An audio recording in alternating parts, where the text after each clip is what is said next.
Okay, good morning and welcome to Yeshiva YouTube, just Daf It. Today we're doing Kesubos, Daf Pei Zayin, number 87. A great share for you today. The middle of Aseret Simei Tshuva. I hope everyone is doing a lot of Tshuva, a lot. Um, After you're done with this share, go into the forest and do meditation for 24 hours straight until the next share. Then you can turn it on, go back to your meditation. Now listen, Tshuva is a serious thing. Um, don't be so serious, you know. You gotta be serious, but you gotta be normal also. All right, let's go. Mishnah. I know I'm giving advice to people. Sometimes I say like, you know, like what my opinion of certain issues are in Torah. People ask me for advice. You know, as I mentioned before, this is soft Torah. I'm not here to give advice to people. Whatever I say in the shiurim, you can take it at whatever it's worth at face value. But um, I'm not a rabbi. I'm not a therapist. I'm not an advisor. Um, Enjoy your own conclusions. I'm here to entertain primarily, and to educate and to entertain. Hopefully, a combination of both. But I'm not an advisor. All right, let's go on. The Mishnah says, "Kasav la neder shvua eli alecha and yachal hashbia." He writes in the Kesubos. We'll see what this is referring to. He said she demands, she doesn't want him to enforce on her nadarim and shvuos. Um, like we learned, there's different types of shvuos. One was mentioned in the previous Mishnah. If he makes his wife his CEO of his business, he can make her take a shvuah. So she insists at the time of the ksuba, she wants a stipulation in the ksuba that he's not gonna make her take another shvuah. So if he writes this in the ksuba, and yakal hashbiyah, he can't be mashbiyah. Mashbiyah who is yorsheh as habayim b'shus. However, her people that inherit her, right? It's a habayim b'shusa, meaning she were to die, right? She gets divorced and she dies. Now her heirs are entitled to that ksuba. So normally when you collect your ksuba, so the husband can enforce a shvuah, so he can enforce a shvuah to the yorshim, and also buying reshusha, like we saw, she can sell the ksuba, and the people who sold it come to collect the ksuba. Again, he can enforce a shvuah. Neder shvuah only alecha val yoshayach val buying reshuscha and yachal hashbia lochiv lo yoshev lo b'sabayim reshusa. Right? If he includes other people that her heirs and the people she sold it to, then he can't be mashbia them also. Aval Yorshav, but if he dies, right, and he owes her a ksuva, mashbin osav es Yorshav esabam reshusa. He only waived his right, not the right of his heirs. Neder shvu enli v'lo Yorshav l'bam reshusi alecha al Yorshayach v'albam reshusich en yochal eshbi alahu v'lo Yorshav v'albam reshusa v'lo osav v'lo Yorsheha v'albam reshusa. If he waives that right not only for himself but also for his heirs, people that buy the ksuba rights from him, or her heirs, and people buying from ksuba from her. So in those cases, no one can enforce a shul anymore. The Gemara discusses what type of shul we're talking about specifically. How come Mikever Baila Lebeis Avia? After she buried her husband, she went back to her father's house. Or she actually went to her father-in-law's house.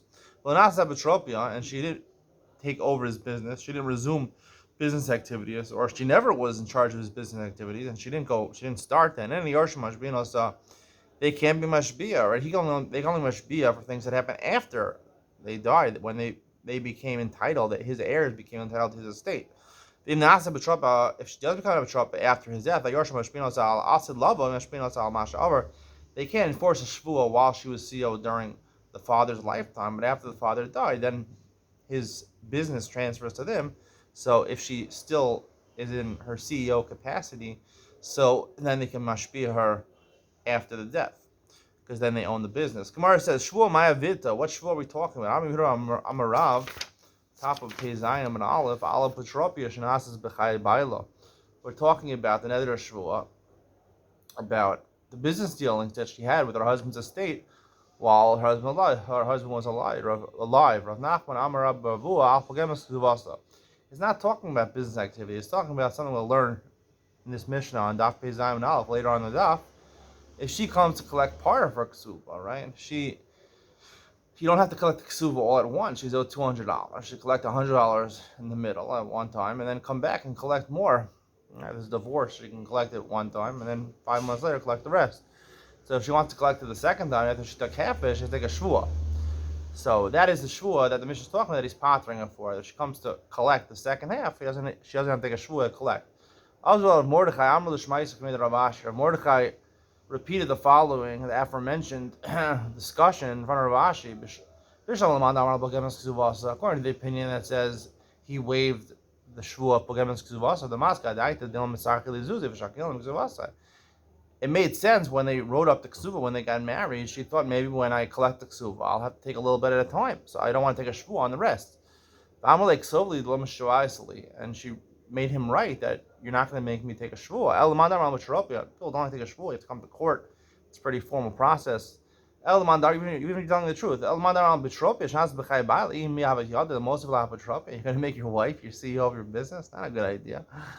She doesn't think he's going to do that. The Amr relates. The Gemara retorts, no. The Kesubos the Amr that she would think of writing that you're not going to take a shvua. So the Gemara accepts the challenge. You say the teaching of Yehuda on the previous discussion. I say the teaching of Yehuda on the following discussion, in which case no longer a question. How come we cover Baila, the sefer of the Mishnah? She goes, after she buries her husband, she goes to her father's house. She even goes back to her father-in-law's house. She had a good relationship with her in-laws. And she doesn't take over as CEO. Any Yarsh Mashbinasa, they can't be Mashbir. If she became an Apotropia, if she became a CEO, Yarsh Mashbinasa, also love, Mashbinasa al Sha'avar. Even if she was CEO during her husband's lifetime, you can't be Mashbir her on what happened in the past. Sha'avar al Sha'avar, Sha'avar Mayavid. What are we talking about in the past? What thing is he being Mashbir her on? Or not allowed to be mashpia? The Yorshin can't be mashpia. Amar Rav Yehuda Amar Rav al Petropish has b'chai baal. So this is where Rav Yehuda comes in, and he says we're talking about when she was CEO of her husband's business while during her husband's lifetime. Aval be'misa l'kfura mashbina. However, we can infer from this that if she was engaged in CEO activities after the death, before the kfura, even before the kfura, so then you can take a shvua. You can mashbia her. What exactly mashbir her? What you take a shvua? So until now we've explained that you mashbir her that she didn't steal from the business, but we're going to see from the ensuing Gemara that's really not the case. Rav Masna Amar, afilu bein misa l'kfura l'mashbin Allah. Even right after the kfura, you could be mashbir her if she's CEO, but she's CEO between the death and the kfura. You can't make it a shvua. The Amri Nahardai famously says the kargel mizoni l'kfura as benina and b'lo acharasta. When it comes to, let's say you have orphans, a father died, not necessarily on a marriage, and they have to pay taxes, head tax, or mazone, or they need food, or lakvura, they have to bury somebody. They need the money, they need cash right away. Mazbina b'lach rasa, you can sell real estate without, normally when you sell real estate, Beis Din comes and helps out the Yisomim, they sell real estate, they have to, advertise, they have to list the property for 30 days. In order to get the highest bidder. However, this one they can just list, not even list it, just sell it right away to the lowest bidder because they need the cash right away. So here also, kvura is one of those things. So bein misa kvura, even though the wife doesn't have to bury her husband, the husband has to bury his wife. The wife doesn't bury her husband. Normally that's the way it is. The wife is going to bury her husband. So therefore, we can't be have exactitude on her business dealings between the misa and kvura. So therefore, you can make her take a shvua. It's a hectic time. You can't make her take a shvua on her business dealings between the Misa and the Kura. Toza has a question. I'm not going to tell you Toza's question. You can try to figure out yourself. And we're going to give an answer, not with Toza's answer, any of Ben Sion, so stick around for that. So, I'm a rabbi, I'm a Rukiya. The lo neder lo shvua. If he writes in the Kesuba, I'm not going to make you take a neder or a shvua. Who in a yakal ashbia? He can't make it a shvua. Aval yorshim ashbinos, his yorshin, right? He dies. His inheritors, they have to pay out the ksuva. They could make her take a shvua. Naki neder, naki shvua. He wrote the words naki. I'm clean from a neder, clean from a shvua. Bein hu and yorshin mashbinos. So that means she's completely clean. Even his yorshin can't be mashbia to her.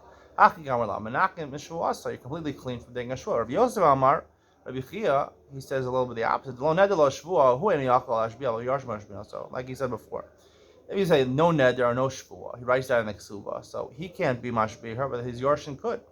Naki neder, naki shvua, beinhu ben yorshim mashbino. So that doesn't work at all. If he says I'm cleaned or neder or shvua, you're clean or neder or shvua. He even can make her take a shvua. Hachi amar la. What is he saying with the word naki? Naki nafsheh b'shvua. So I meant to say cleanse yourself through taking a shvua, prove your innocence. Sholach Reb Zakkai l'Marukva. Reb Zakkai said to Marukva, "Bein lo shvua, bein lo naki shvua, bein lo neder, bein naki neder." In all of those cases, benichsei. If he says benichsai, my property, then yachal hashbia. Aval yorsh mashbino, because it's only his property, and when he's alive, when he's not alive, it belongs to the yorshin, so he's not waiving the shvua of the yorshin. Menichsi elin. He writes naki neder, naki shvua, lo neder, lo shvua from these properties. Right, he's attaching to the properties. Ben hu ben yorshin mashbino. So even the yorshin came mashbia because they're still these properties when they transfer to the yorshin. Amrav Nachman Amar Shmuel Mishum Abba Shal Ben Ema Miriam Ben Delo Shua Ben Denaki Shua Ben Lo Neder Ben Denaki Neder Ben Minichsai Ben Minichsai Elaine. No matter what he says, all three of these types of languages, Ben Hu Ben Yorshin Mashbino. So you can't be mashbia her. Aval Maaseh, but he says technically he could be mashbia, and he could be mashbia her. Sharei Amru Chavim Abali Par Minichsai Yisomim Lo Yipara El Beshu. I'm sorry. At least when she comes to collect from the Yisomim, he can't be mashbia her, but his Yisomim, no matter what he says, in all three of these cases, three of these languages, they could be mashbia. V'ika da'amrei, technically, right? There's de jure and de facto, right? De jure, technically, that should be the law. They can't be mashbia her. De facto, ma'aseh, right? Chum said you have to take a shvua. V'ika da'amri la masnisa. Some say it was actually a brisa. Abba Shal ben Miriam Amar ben lo shvua ben naki shvua ben lo neder ben naki neder. Ben minichsai, ben minichsi elaine, ben hu, ben yorshin, ein mashbin also. They can't be mashbia. Avamasa, the exact repetition we said before.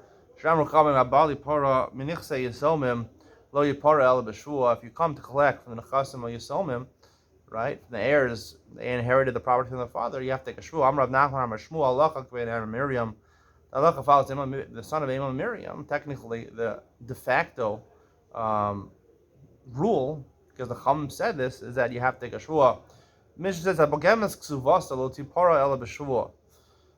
We learned in the previous Mishnah that if she's the CEO of his business, according to Belezer, even if she's in charge of making his bread, his morning meal, his morning eggs and toast, he can be mashpia her. Also, following six things in the Mishnah, he's entitled to him or his yorshim are entitled to make a shvua in order to collect part or some of the ksuva. Pogemes ksuvasa, like we mentioned before, pogemes is where the ksuva is due, and she collects half of it, and she says the other half I'll collect a little later on.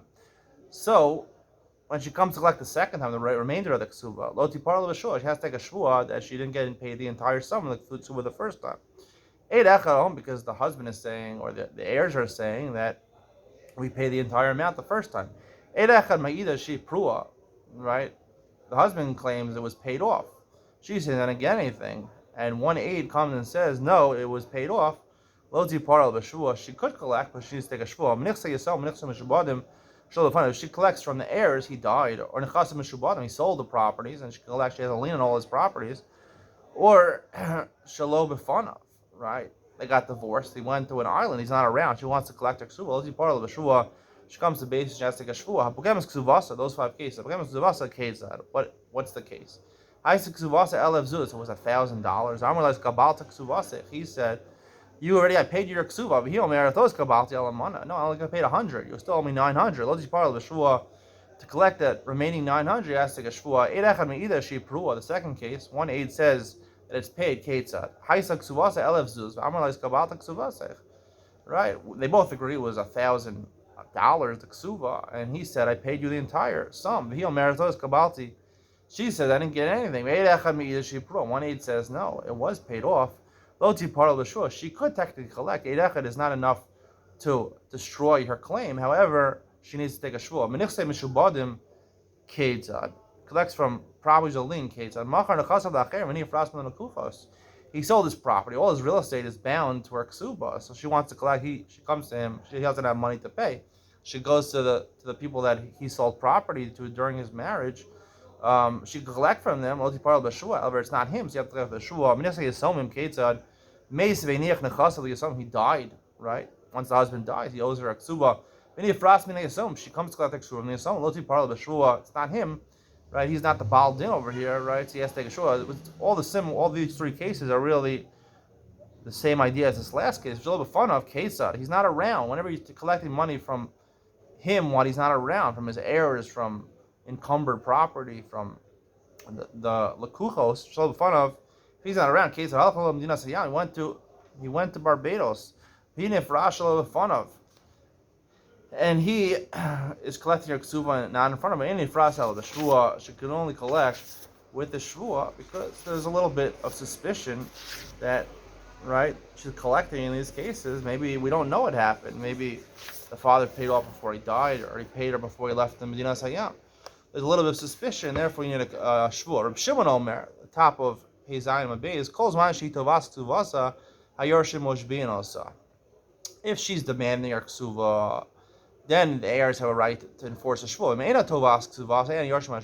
He clarifies one of the previous halachas of the Mishnah. Tanakama held whenever she collects from the Yorshin, she has to take a shvua. Rishon says not so fast. He says if she demands the ksuva, then the Yorshin have a right to mashpia her. If she doesn't demand the ksuva, then they have no right to mashpia her. Now, what does Rishon really mean? Because if they're not demanding, she's not demanding the ksuva, so what are we talking about over here?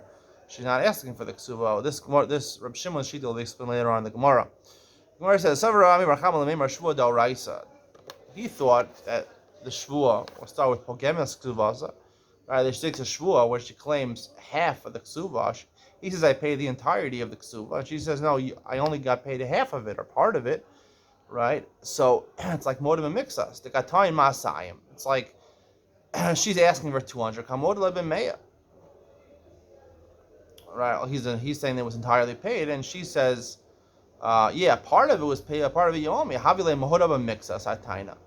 Right, she's admitting to half of the claim. We call it modav mixas ataina yeshava. Right, modav mixas we learn from Mesachas Bava Metzia. Someone lends you money, and you admit that he lent you money, but only part of it. Right, so then you have to take a shvua. Amar Rava, shtei shuas with davar. It's not a shua d'oraisa. Rava says, "Chad the chol nishban shabatorah nishban v'lo mashaman." All shuas midoraisa in the Torah, you take a shua and you exempt yourself from paying. V'hinish bas v'notelas. In this case, she's taking a shua and through her shua she's collecting. So that's not normal shua d'oraisa. V'od einishban al kfir shiba kakos. Even if you want to say it is considered a shua d'oraisa because modav and mixas only applies when there's no shibud karkos. Over here, the amount that he owes her is backed up by real estate, right? Therefore, if he sold property to somebody else, there's a lien on it. When there's a lien on it, there's no shvua d'oraisa. There's no modav mixas when there's a lien on it. Gemara Nesach Shvuos talks about this. Ela amarava midrabanan. The shvua is only rabbanan. The paradayik, the mifra lo dai. Why do they make this shvua? Someone who pays off his loan, he's careful to know how much he paid off and how much he still, and how much he has left to pay. The mifra lo dayik, the one who gets paid back, who is collecting the money, right? Lo dayik. She's not going to be careful, right? She's getting her money back. It's sort of like a loan. When they sign up to get married, he owes her that money, the ksuva, if it comes to the state where she's able to collect the ksuva. So she's not so careful to find out how much she really got paid back. Maybe she got paid back the entire sum.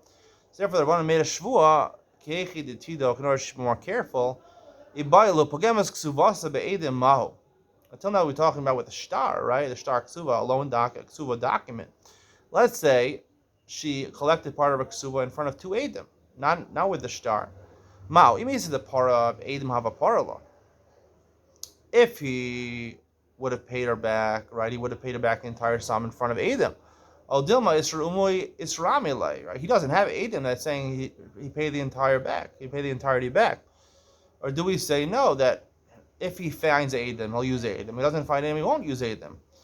The fact he doesn't have Adam, it's weak for him. It's a weakens his position. Tashma. The Brisa says all people that take a shua in the Torah, usually what happens, you take a shua and you exempt yourself from paying. However, the Mishnah in Shua says sometimes take a shua, which is Darabban, not Sachir, someone who's he gets hired as a worker. He claims he wasn't paid his wages yet, so he can take a shvuah midrabanan and collect his wages, even if the employer says he paid him. Anigzal. Someone goes into someone's house and he took something, and the guy claims, you took my gold watch, right? And he says, I don't know. So you can make a shvuah and pay for either a gold watch or the value of the gold watch that he states the value is Rolex's watch or the worth. That nichbal, someone who comes out of someone's house and he beat him up and he has bruises and he says, you owe me, we'll learn him Bava Kama, you owe 5 things when you choval ba'adam. So we don't know it was this guy for sure, but we found him suspiciously coming out of the guy's house. We have witnesses to that. You can take a shvuah. It was this guy that beat me up, and you can collect from him whatever the amount is that he owes you. If you connect the chashal shvuah, even though sometimes the shvuah falls on somebody else, right? Motiv mixas, he's supposed to take a shvuah, but he's a liar. We have proof that he likes to lie, so and he's gonna probably swear falsely. So therefore, based on that, we can flip the shvuah on the other person who's supposed to collect the money, and he'll take the shvuah and collect. The chenvani al pinkaso. This is another case in Meseches Shavuos, where we're talking about someone who's a storekeeper. He has a ledger, right? You have the employer, the CEO of the business, the manager of the business, and then he has a chain of stores, right? A chain of McDonald's or something like that, and each store has a storekeeper, and he has a ledger of the storekeeper. Now the storekeeper says he paid the employees. The employees said they weren't paid. So both of them take a shvuah back to the CEO or the manager, and they collect. Pogim shtaro shelo be'edim. Also, the Mishnah in Shavuos lists, right? Our case, when you not just a ksuva, but if you take part of the money of shtaro shelo be'edim, not in front of edim, right? Then you have to take a shvuah when you collect the rest of it. Shelo be'edim in be'edim lo. It's only the Mishnah only states when there's no edim, but if there's edim, then you wouldn't take a shvuah. And the Gemara says, "Lo mi bayi kalmar." Let me buy be'edim the vaday shricha shvuah. It says, no. It's the reason it says shalom be'edim because it's obvious. Let me buy kamar. Let me buy be'edim if you pay back part of be'edim the vaday shricha shvuah. She for sure needs a shvuah. But shalom be'edim ema tehevi k'meishu aveda. Right? If there was no edim that she got part of the ksuva and she has a star document which is worth, right? The star document is worth $1,000, let's say, and if she's admitting, yeah, I gave part of it, she's like a Meisha Aveda. She's returning something that was lost.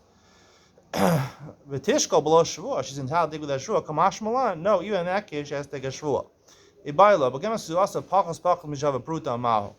She collects her ksuva very little at a time, less than a shava pruta, less than 10 agor, a penny at a time. Mao, she has to take a shvuah when she collects the rest of it. Came when the kadaika kule high. She's taking such small amounts. Kushta ka'amra, when she collects the remainder, which is a large amount, she's telling the truth. She doesn't take a shvuah. Odilma yarume kama'arim. Maybe she's doing this little method in order that she wants to get a loophole to add of taking a shvuah. Really, she got paid the entirety back. Teiku, the Gemara says we're not sure. This is a case where she has a ksuva written for $1,000, and she says, you know what? Really, the ksuva, we had an agreement. We'll see. We have an agreement between me and my husband that the ksuva, even though I wrote he owes me $1,000, really it was only for $200, the basic ksuva. Mao, mi amriana haino pogemes. Is that the same thing as pogemes? She has to take a shvuah. Odilma pogemes modim mixas. Halakha modim mixas. Right? Pogemes, she's at least admitting to part of it. Right? She got paid back. Here, she never admitted she got anything. She's just saying the ksuva was worth less. Tashma, I'll try to bring up proof. If she says the ksuva was worth less, then it really says it is in the star. She doesn't have to take a shvuah. Case it was $1,000. The husband said, I paid you the entire ksuva. Lo his kabal. I didn't get anything. However, I admit to you, we had an agreement. The star was only a money, and ifrash shelo b'shvuah. So the halacha is she gets to collect the money, the $100 without a shvuah. But my gabya. So the Gemara says, what proof does she have to collect? By star, with the star, it says $1,000. She admits the star is an invalid star because the star was for $1,000. She's saying she only owes me $100. I'm a rabba, braid the rabba. Omeres amana haisa li beini lebeno. She says, no, we had a private agreement between me and the husband after we wrote the star. So therefore, the star was backed up. So we're not postling the star. We're just saying we had a verbal agreement to make less than the star. So therefore, the star is a valid star, and you collect with the shtar. However, there's an agreement that was only $100 I want to collect from him, and therefore you can collect without a shvua. In the case where he says it's paid back, she says I didn't get it, and 1/8 says that it's prua, that was paid back. He thought it's a shvua d'oraisa that she has to take Kesubos. A man shouldn't, 1/8 can't come against somebody else to prove any sin or any fault. He can't make him chayav liable to pay back money, but he could make him take a shvua. Anytime where two edim can be motzi mon from somebody, one person making a shvua. So that's a shvua d'oraisa. I'm a rabbi shtei shuas b'davar. It can't be a shvua d'oraisa. Right? Every shvua in the Torah, midoraisa, has to be where you're nishba and you exempt yourself. Here you're nishba v'notel. V'hi nishbas v'notelis. V'od ein nishban al kfir shiba karkos. Again, another law is that there's no shvua d'oraisa al kfir shiba karkos. Again, here the ksuba is backed up by all the real estate, and everyone is leaning on all the property. So therefore, you can't have a shvua d'oraisa when it's either denying or trying to collect from a loan or an obligation that is backed up by a lien on land. The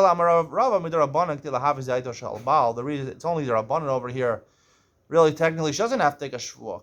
The reason the Rabbanan made her take a shvua is because there's a suspicion over here. It says it was paid off in order to calm down the husband. He's pretty upset, so therefore she takes a shvua so that dispel his notion that even though he has 1/8 who said it was paid back, if she is a trustworthy woman and she's taking a shvua, it calms him down a little bit, and therefore they instituted a shvua over here that she should collect with the shvua. Hope you enjoyed today's shir. Stay tuned for Ian Ben Sion when we talk more about this period of time between Misa and Kvura. She's CEO of the business during that time. You can't really make her take a shvua. That's the Gemara's maskana. Why not? We'll explain that more in Ian Ben Sion coming up next.